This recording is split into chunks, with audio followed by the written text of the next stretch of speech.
right, Outlaw Radio Live fans, we are live with none other than 40 Glocc, also known as Big Bad Foe. Oh, what's going on tonight, brother? What that shit do, man? I ain't doing nothing, I'm just modulating, man. Yeah, that's what's up, man, Yeah. Enjoying your Wednesday night? Yeah, I'm maintaining, how I go, man. I just, doing my stuff, man, grinding, man. That's what's up, you gotta stay on the grind, man. So I have Yeah, to ask, what made you decide to get into music? What made me decide to get in music? I think, as far as I can remember, like, it's something I always wanted to do. I always wanted to, like, act. I always wanted to do music.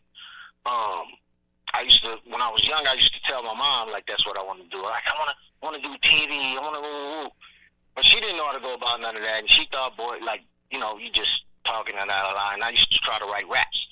And I remember just being so pissed when I was a kid because I couldn't write the rhymes. And I was just like, how do you rhyme? I had nobody show me. And I just used to teach myself and listen to other people's stuff and trying to sit there and just write it. I used to damn near cry and ball up the paper, you know what I mean? Throwing it away. And my mom, I remember she was telling me, she's like, you just try it again, just keep trying. I was like, I can't do it. You know how you're a kid, you just tripping on nothing. But as I progressed in life, you know what I mean, I wanted to do it. I got older, and I was about 13, I think, and then that's when I got about 14. Because I was 13, I was homeless by then. I had left my mom or whatever, so I was in the street. So then I was like, boom, I had my homie Ludo over there. I was my homie had taught me to sell dope at 13, so he introduced me to that. And by that time, just to long story short, when I got my first money and stuff like that, I was like, oh, shit. Like, you know what I mean? I got enough money to go to the studio now. So I wanted to do studio, so I paid, I was like, we finna go make our first record. My homie was like, I was like, you gonna rap with me? He's like, I don't know how to rap. So I was like, I'm gonna write your shit. And we did a whole record. Everybody around the streets liked it. You feel me? And it was just from there. That was when I had my first $400, and then from there it was just like I had like hood tapes. I would do like if I had a beef with your hood, I'd dish your hood and come drop off tapes. Like I'd drive by and throw them around your neighborhood and shit like that. You know what I mean? So that was that, and then I just pursued it more, and through my life, just grew and grew and grew. And when you said, when you were younger, ripping out papers and whatnot, man, it's practice that makes perfect, dude. You know what I mean? You worked and stride, oh, yeah. And you got to the level you're at, man. You got to work with legendary individuals, man, like G-Unit, 50 Cent. But we'll get to that later in the interview. I just have to say that because that's how I first discovered you, man, when you were doing your work with 50, man. And that, like, every kid that's now in their mid-20s, they've jammed to, like, 50 Cent. That's what they grew up listening to, man. So it's like, this is surreal. This is like the childhood dream interview for myself, man. So this is dope. Word, that's what's up, man. I never thought of it like that, man. I guess because time moves so fast for me, you feel me? So that's crazy, though, that you say that. That's dope as hell, though. Oh, man. 50 Cent was like 50 Cent, Eminem. That was my shit back in the day, That's right, man. Word, yeah, the ball. So back in '97, you were part of the Zoo Crew. The Zoo Crew was recording and promoting their first album called Migrate, Adapt, or Die. What was it like working with Zoo and making that album? That was, like I said, my homies that I all grew up with from the beginning when I was doing my own thing. That was all. I've been independent since back then, you know what I mean? So that was me. I put that whole record together with a few of my homies from my block, and we wanted to, I was like, man, we're going to do it ourselves. We're going to push our own shit and la. And we already from the zoo, you know what I mean? That was our hood. So it was like Zoo Crew, woo woo. And we all each individually rapped or whatever. So we did the whole album. It came out dope. And, just like locally and like all through the city and everywhere, it was just like, okay, we was making our recognized foundation into like the rap game, period. And I went and found it was this distribution company. I think Tech Nine used to be on it with us. It was called Ground Level Distribution, and they was like straight hard in the paint distribution. And so I signed a deal with them. I got a deal with them. It was exciting because it was our first shit. And it was like, I went and got Tony G, Julio G, and everybody, you know, like West Coast, and it was dope. You know, got Trey D, Spice One, and everybody. I don't know if Trey D got on that album. I'm not sure, but I know I went Prodigy from South Central Cartel, like, and it was just like, you know, everything starting, we growing, you know, and like Mad Lion and cats that was doing anything like that, and we was it came together real. It was real good, man. Just everybody, it had that hunger, you know, and the album came out dope. Everybody did their thing, and that was like the stepping stone for everything for me, you know, as far as independent wise. And after I got the ground level distribution, then I was like, okay, you know, we shot videos and things like that, and it was just my first. I think that was my first independent deal right there with them. And you know what? Speaking of first, your first solo record was called The Jackal. What's the story behind that iconic album that got released in 2003? Well, The Jackal comes from, I had a street album called The Jackal, but I was in all blue rags and everything. Everybody was like, that shit was the coldest, but I did that, but it was like, you know, I did it like locally street, and I just put it together, and it was dope as hell. I didn't have no distribution or nothing like that. I just used to press it and give it out. So just like with the Zuku album, I had built my bases on the ground level type shit where I was doing the guerrilla promoting. I'll be like, we hitting gas stations, we hitting everything. I'm buying cars, I'm buying my cars, I'm taking them on the road, I'm making postcards, whatever I do. I'm making candies. I got Zuku candies, 40 Glocc candies. I was doing all. So I was pushing that whole thing. And when the Jackal came about, I had already been on the move by that time after Zuku, trying to do my solo thing and working with Prodigy from South Central Cartel and Havoc. So then we was all doing our thing like that, and it was like, I just stayed independent and grinding. And I was like, I think I put Trey D on that album. I put Spice One on that album. Spice One was on the Zuku album too, I think. I don't know if he was on my Jackal album, but just from all that foundation like that, with the Jackal album, that's when I think I got Dr. Dre. I was fucking with Dr. Dre. Dre had like really blew my mind when he gave me tracks for it, and he's like, these yours, you know, do your thing. That's when I really started touching the real money, and Dre seen it, and he was like, 40, get your money, da-da-da, and I first got my little, like a $500,000 deal, and then I was like, Dre, I ain't never seen this much money, you know what I'm saying? I'm like, he didn't want me to get it. He wanted me to go fly to New York, get with Kevin Liles, da-da-da-da. I'm like, who the fuck is Kevin Liles? I'm like, I don't know. I'm from Golden, California. I don't know to get no fucking New York and Kevin Liles. I don't know who the fuck it was. So I'm like, I kept searching. Then I was like, well, I'm finna find out who the fuck Kevin Liles is. But it was like, I felt like he was giving me a test. Like, nigga, like, you could do it. You were grinding. He was like, I was like, well, they gonna want to talk to you. He was like, whoever want to talk to me, fuck it, 40. Just give them my personal number, and they can call me for you, and I'm gonna do everything. Cool. He was like, I don't want to sit you over here, and then you be stuck and fucked up. You know what I'm saying? I ain't trying to shit on nobody, but that's what he said to me over there. You know what I'm saying? I guess he was like, he's stuck in him fucking up. So we did that, and I went over. I just got on my grind, my nigga, and I flew over to New York. Nigga, I was in Kevin Liles' office. You feel me? I got the Def Jam. I was hitting all the network things. I started first fucking with Benny. I don't know if you know Benny. Benny was from I think Benny from Queens. He like light skinned freckles. He used to be over at Def Jam. So I ended up with Benny. Long story short, I kept fucking with Benny. When I got to finally in Def Jam, boom, I'm busting in. I'm rapping for Benny and all that shit. Cause matter of fact, my homie J.O. Felony was on Def Jam. So then he got me up in there. We all in there. Then I called J.O. Now we all up in there with Benny. And then I'm in there busting shit for Benny. Then Benny like, nigga, you signed. Fuck this. Woo, woo, woo. So then we do all that. And then I go back the next day. I fuck with Benny. He bring me in there, Kevin Liles, and we talking, la, la, la, la. So we was going to end up doing that. I found another situation where it was going to be me independent, and I have to use the major, and I was already familiar through all my friends, you know what I'm saying, just like Outlaws, Pac, Snoop, and everybody like with contracts. You know what I'm saying? Dog Pound, so forth. So I'm just like, Prodigy, Southside Cartel, and everybody. So I was just like, nigga, I'm rather independent. So I found another independent. It was still over $250,000. So that time, I took the deal. Dre was like, nigga, these is your shits. You know what I'm saying? Woo, woo, woo, woo.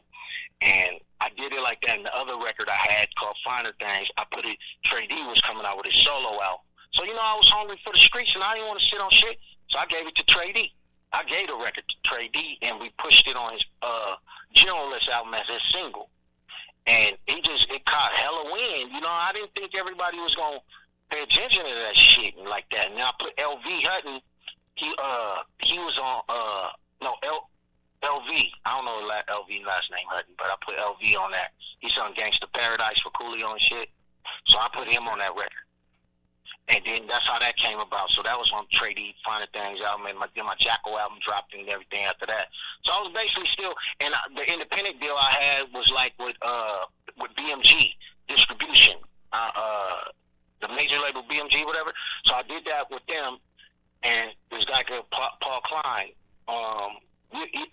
Music Works. So we did all that. We lined the Jacko up. I street promoted the fuck out of that. You know what I mean? And that was like, I was just building my foundation. I'm still building, but I was building, you feel me? And it came out, I loved making that record, you feel me? It gave me a lot of, I picked up a lot of game, I picked up a lot of, you know what I'm saying, just recording techniques and so forth on. Man, I gotta say, I love the Jackal myself.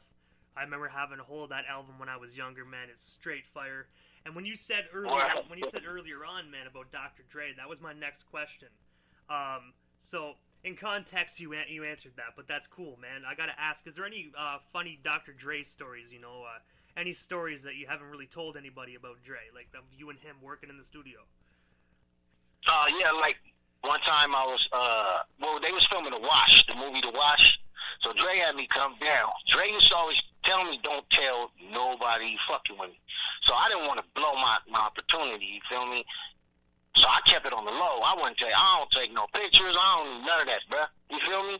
I'm like, let's get to it. So I'm with him, fucking with him, and then when I came up, I'm at the set with The Wash. I'm over there with Snoop, man. And then he like, 40, what's up? So niggas ain't even know I'm fucking with him like that. So bad at that, everybody looking like, what the fuck? You feel me? He like, what's up, 40? I'm like, come here, nigga, check out some beats. Everybody looking like, nigga, you fucking with Dre? I'm like, yeah. Here's so I go in the room. Me and Dre, my homie Matt, we all up in there, and we bumping music. We bumping the shit, bumping some shit I done. Me and Corrupt, we had this record called Outlaw for my Jacko album. So we playing that and all that shit. My Jacko and Dre was just like, nigga, this shit hard, woo. And he had me spit acapella. So I spit the acapella for him. He like, nigga, that's fire. And he was like, then we get a bang on the door. And it's M. So Eminem come in and he like, what's up, dog? He like, hey, he was like, Foley, spit that shit you just spit for me, spit it for M. So I was like, I went on, it was this one record, I forgot the name of it, but I spit that shit and then M was like, he's like, man, what the fuck? He's like, man, he's hard as a motherfucker. So I'm looking like, ooh, he's co-signing me, cool. Wow, you know what I mean? So we got to it like that, and then that just mended all that. But I first met Eminem with Dre. I put up on Dre, and I was talking with Dre, and he introduced me to Eminem when they was shooting My Name Is. So when we met that time, we was off of Sunset somewhere, I think not Santa Monica Boulevard, but Beverly, I forgot where it's at. But we was right there, and they was filming My Name Is, and I was like, me and Dre was hollering because we was already cooking up to do some shit, and he was like, nigga, this is my new artist. He was like, yeah, this word. I'm like, man, this nigga with this blonde hair, white boy, but yeah, I hadn't heard none of his music, you feel me? So I didn't know what he was doing, but then they was playing the music for the thing. I'm like, I'm going back to the hood. I said, man, oh my mama, Dre got this white boy that's crazy. And before I kept telling everybody about it, like, this nigga got something coming dope, bro. And nigga, Eminem got out there and exploded like a motherfucker, man. And the shit just went berserk. So that's how that came about. Also, man, I gotta say, that whole Eminem and Dre story is fucking awesome, man. But in 2006, you signed with 50 Cent's G-Unit Records. How did that contract come to be, and what was it like working for that company and 50 Cent? I mean, like how 50 always did. He's like, you know, because I was never signed to G Unit, but he's like, fuck you family, like nigga, this us. You know what I'm saying? So when he, in a sense, like I wasn't contractually signed to shit, but I got the same advantages as everybody else. So say like you family, you don't need no paperwork. You don't need nothing like this. Your cousin, this your. Y'all ain't got no paperwork in family like your cousin, your uncles, your boo. You know what I mean? So it's basically like that. We pushing anything I need. G Unit working it for me. They doing all my shit. They supporting me fully independent and still stamping me with the G Unit whole logo, everything. It's all family. That's why I got nothing but love for Fifth. You feel me? And how we ended up over there though is because me and Mob Deep, we went and sat with Jimmy Iovine and our manager Storm. So we went and sat with Jimmy Iovine because at the time I'm running with Mob Deep now. We in New York and everywhere else and we mashing. So we do all that, and then I put Mob Deep, Corrupt, and J.O. together, and we have put together a little clique that we was doing called the Rifleman and all that shit.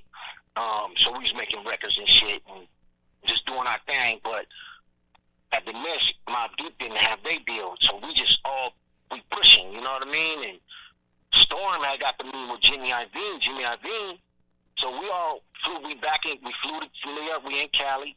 We go meet with Jimmy Iovine. We sit with Jimmy Iovine. I don't remember if we played records in there, but Jimmy was like, man, you guys, man, woo woo. He's like, we love y'all, da da da. Like, you guys are dope, woo woo. And he's sitting like Indian style in a chair. You feel me? I'm just like, y'all just taking the meeting. And he was like, I want to put you guys with 50, man. And I was sitting there like, with Fifth. I'm like, Fifth blowing up like a motherfucker. Fifth cracking. You feel me? So he like, yeah, I would like to get you guys with Fifth. He's like, I got an idea, and I want to put you guys with Fifth. Ooh. So in the Storm, them had already orchestrated, so we was just all in there to talk. And then he had played with some of the Pussycat Girls' new shit and all that shit that he had. And then he was saying, like, because him and Gang and shit got fucked up right then. And he was like, you know, I want you to look at the company like that, and Fifth's really good with this, whoop. And Havoc and P-Mem already knew Fifth like that, you know what I'm saying? I was the only one that didn't. So then after we had the meeting, we left out of there, and, you know, niggas was like, should we do it? I was like, hell yeah, nigga, what the fuck you mean? Nigga, we ain't thinking about that shit. So we got that shit, niggas did it, you feel me? And then niggas went and they did Out of Control and all that stuff, and then we all start pushing super heavy, and shit just start, like, immediately, it's cracking, you know what I mean? And it was on from there. And you know what? That's legendary status right there. You got to work with 50 Cent's G Unit. You got to work with Dr. Dre. Just some of the biggest producers in the game, man. That's hella dope. Also, for a lot of people that probably don't know this, in 1999 you were in a movie called Thicker Than Water alongside Mac 10, Ice Cube, tons of legends. Your role was a dogfighting host. What was it like working on that movie? It was dope for me, man, because I was like, okay, I got this little thing. I think I had already did this little movie called Book of Love with Robin Givens, but that was another smaller role. So I was trying to make my little places. You know, Master P had me a little look, and I got the hookup, but it was like walk past the camera. But I still felt like I was grinding. You feel me? And I used to fuck with P them a long time ago too. You know what I'm saying? C Murder was my nigga and all that. So all that transpired. With the dogfight host of Mac 10 shit, he was doing his movie, and I auditioned, and they was like, boom, they gave me this part. So that was all good, and I'm branding myself all the while. I'm an independent, and I'm a grinder, so I'm like, I got the brand to keep the money flowing. So I was just grinding, doing everything I could with everybody, you know what I mean, finding the shows and just banging it out from the street aspect of it, and getting out there and grinding my ass off, man. I work hard, you feel me? I think it's all about work ethic. And that's what I wanted to do. So I was trying to pursue the music. I try to pursue the movies. I try to do my crafts, you know what I'm saying? And I got that little role right there, and it was a blessing. I think when I did that, I'm not sure. Yeah. When I did that was around the time, what was that? 1999. Yeah. You on point. It's weird. I'm gonna be truthful with you. I didn't even know you. I knew you were did a bunch of other movies, but I didn't know you were actually in that movie till the other night. I dug out one of my old DVDs, popped it in. Oh yeah. And then I watched it. And I heard your voice. I heard your voice. Right? Oh what? I'm like, wait. That's 40's voice. So I actually walked up to my TV, looked closely. I'm like, oh, I think that's 40. So I Googled it, and I'm like, oh shit. I'm like, how did I not see that? Yeah. I also did Snoop Eastsiders movie. He gave me a little cameo in there when he did the Eastsiders movie. That was lovely. You know what I'm saying? That just all grinding, man. It was just all hard work. You feel me? And everything just transitioned on into all that. You know what I'm saying? I remember we had flew to New York. Jay-Z had us come out there to do the Change the Game remix. I forgot what year that was. You know what I'm saying? But like I like to stay doing so much shit that where I know. You know what I'm saying? I'm building myself a ground foundation every step I make. You know what I mean? And that's the best way to do it. You got to keep grinding and grinding and grinding. Make sure people know your name. Make sure people know 40 Glocc. Exactly. And that's exactly what I do. You feel me? That's my whole work ethic. My work ethic is crazy. So your newest single is called "The Pull Up." I'm pretty sure all my listeners know this because I've been spinning the hell out of this track. But what's this? If you don't mind me asking, I personally know the story behind it because I'm following you on Instagram. But what's the story behind that song, and where is it available to be purchased? Pull Up is available on all platforms. It was just basically about, like all the trials and tribulations I go through, just different shit. It was just basically about. I just want to, you know what I mean, like describing myself like a pull up. You feel me? Like, be like. It's the pull up. I stay pulling up, but it was basically, it was a true story. You know what I'm saying? Everybody know what happened to me. You know what I mean? I just felt like, you shoot me, you better kill me. You know what I mean? Like, cause now I'm just gonna go harder than what I did before. You know what I mean? I'm just like, nothing gonna stop me. You know what I mean? I'm always pull up. I'm always just do me. You know what I mean? And I don't believe in a bullet that can stop me. I know God can stop me, you know what I mean? A bullet can't do nothing but just take me away from here. You know what I mean? So I just look at it like that. But that's the pull up. I was pissed off, if you can't tell. You know what I'm saying? I was just went in there and just did me. And the shit came out fire. So I was like, oh, okay, this shit rocking. Because I do want to say, before we get off this topic of the track, I do want to say, man, I really am glad that you pulled through that. I'm really glad you're still here with us, because I remember hearing about that shit on the news, and it fucking devastated me because I'm a fan of yours, right? So I was praying that you pulled through. I'm glad you're still here delivering them bangers. But I have to say one part of that song that's my favorite is when you say, I eat shells like a Happy Meal. Right there, I was like, oh yeah. I was like, yeah. Word, you know what I mean? Like, it's nothing, man. You ain't do nothing, man. That was like a little lunch. You know what I'm saying? Let me get that, ate that thing. But really, that shit sizzled like a motherfucker. Hey, man, those big ass bullets, man. I had to take that shit like straight head on, So I'm just, I was blessed. God was watching over me, and I came out my coma and find out one of my close friends was gone. Prodigy, my deep, you know what I mean? He had died like the day I came out of my coma. So they had told me what happened to him. And I was like, what? Like, that was crazy to me. I didn't understand that part. But, it hurt to lose a friend, man. I lost many. You know what I'm saying? He was my guy, though. Rest in peace to Prodigy. An absolute legend in the rap game, man. I'm sorry that you lost your friend, man. But I am glad you're still here with us. Word. Real talk. So, unfortunately, as a lot of us already know, you have a lot of haters out there. Is there anything, right now, I want to give you the mic, anything you want to say to them, you have the mic, just unload, you know what I mean? Get off your chest. Man. Yeah, you already know it. I suck it easy. They can suck it easy, man. I'm doing me. I'm blessed. I'm going through my little trials and tribulations, but to me, I always bounce back. Can't nothing stop me. You know what I'm saying? So whatever goes on. You know, deal with me. I do me, man, and just look for the new stuff that's coming. I'm gonna release I did an animation pull-up video that I'm gonna be releasing soon with my homie Broadway. He the one designed like all of thisis50.com, and he did like, remember 50 Cent piggyback video? He did all that and all that shit. So, and I Get Money video. He did my Welcome to California video too, with me, Snoop, and E40 Exhibit and all those. So, you know, as far as that right there, you know what I'm saying?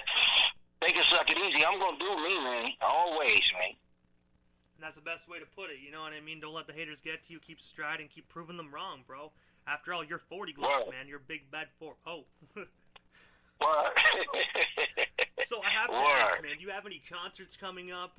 Any other projects other than you just mentioned that you want to talk about?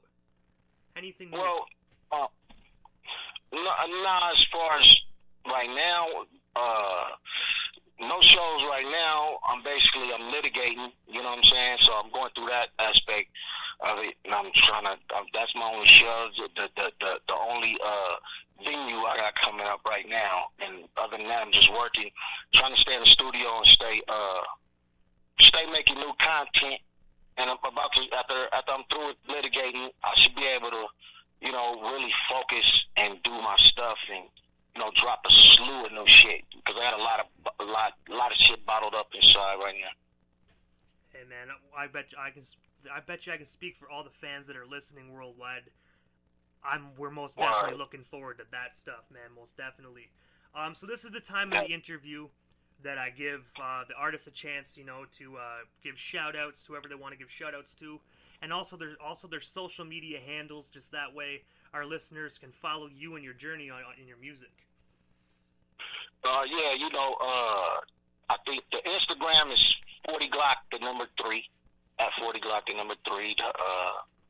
The Twitter is 40 Glocc Zoo, you know what I'm saying? So, you know, everybody can get at me on those and whatnot.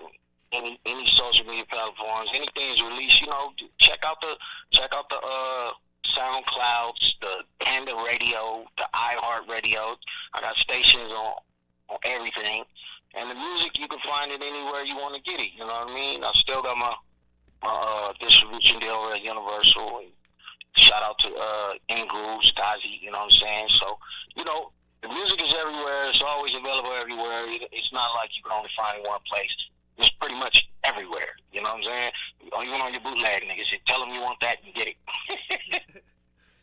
You know, I gotta say, 40, thank you so much for coming up on Outlaw Radio Live. It was an absolute honor for me to be able to interview you, man. You have yourself a blessed night, and most definitely, man, looking forward to hitting you up some other time, man. Word, man, we gotta do it again, man, after I get through with this thing, you feel me? Shout out to Outlaw Radio, man. I'm really digging your shit, and I like the way you're moving, man. You pushing for real, bro. Like, this shit cracking. I've been watching. I appreciate that, man. You know, I'm striding hard, man. I want to help keep real rap alive, man. That's my goal. And anytime you need an interview, man, we're following each other on IG, so hit me up, man. I got you. That's what's up, bro. Keep making your footprint. Most definitely. Thank you, 40. You have yourself a wonderful night, man. God bless. You too, bro. All out.